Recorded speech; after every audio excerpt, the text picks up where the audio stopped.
Religious reform and public debates.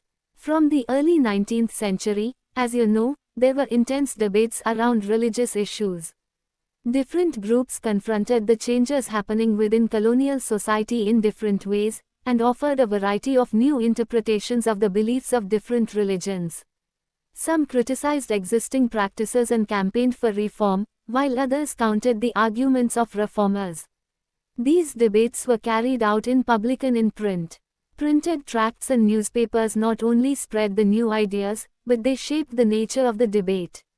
A wider public could now participate in these public discussions and express their views. New ideas emerged through these clashes of opinions.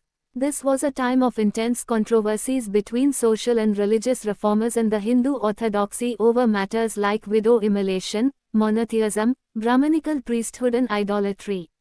In Bengal, as the debate developed, tracts and newspapers proliferated, circulating a variety of arguments.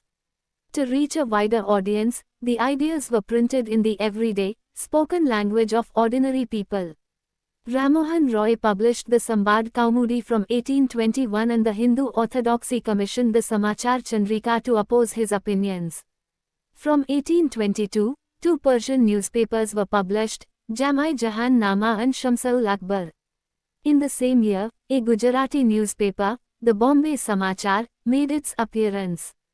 In North India, the ulema were deeply anxious about the collapse of Muslim dynasties.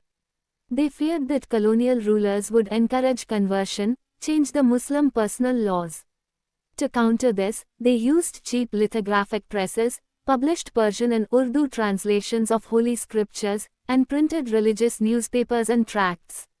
The Deoband Seminary, founded in 1867, published thousands upon thousands of fatwas telling Muslim readers how to conduct themselves in their everyday lives, and explaining the meanings of Islamic doctrines.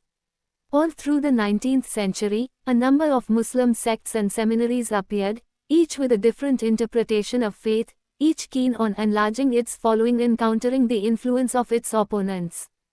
Urdu print helped them conduct these battles in public.